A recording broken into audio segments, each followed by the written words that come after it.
কোথায় যাচ্ছিস? মাছ ধরতে। কোথায়? বললাই। কি নিয়ে? ছিপ নিয়ে? হ্যাঁ। কটা মাছ পাবি?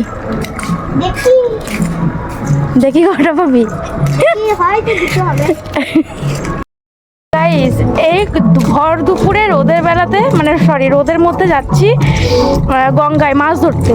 মানে আমার ভাই ছোট মাসির ছেলেটা, ওই যে দেখলে তোমরা এর আগের ভিডিওতে, তো মানে আমার মাথা খেয়ে দিচ্ছে কাল থেকে যে চল চল চল একবার চল, মাছ পাবো মাছ পাবো, চল। কাল থেকে ওকে কোনো রকমভাবে আটকে রেখেছি, আজকে আর পারলাম না, আজকে যাচ্ছি ওই জন্য মাছ ধরাতে। দেখি কটা মাছ পাই। একটা বড় ছিপ নিয়েছে, দেখা যাক কটা মাছ পাই। একা একা কোথায় চললি? দাঁড়া দাঁড়া দাঁড়া দাঁড়া, আমি যাই, দাঁড়া। বাবা, এত এই পাথরের মতো এদিক দিয়ে নামা যায়? বললাম ওই সিঁড়ির ঘাটটাই চল, যাওয়া হলো না। বাবারে, তুই বললি নাকি আমি বললাম?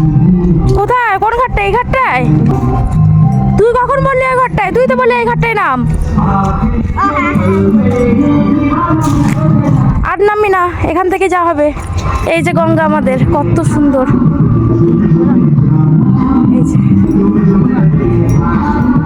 দারুণ দৃশ্য, দারুণ। দেখি ক কেজি মাছ পাস। কি মাছ পাবি আগে ঠিক কর। ইলিশ পাবি? কেন, কালকে যে আমাদের ড্রেন থেকে তুই ইলিশ মাছ ধরলি? হ্যাঁ, তো ছিপ তো ভেসে চলে যাচ্ছে। যে আমার ভাই মাছ ধরতে বসেছে। আমার ভাইয়ের এই দেখো এই ছিপ, আর এই ছিপের এটা হচ্ছে বড়শি। তো এই বড়শিটাও বানিয়েছে সেফটি পিন দিয়ে।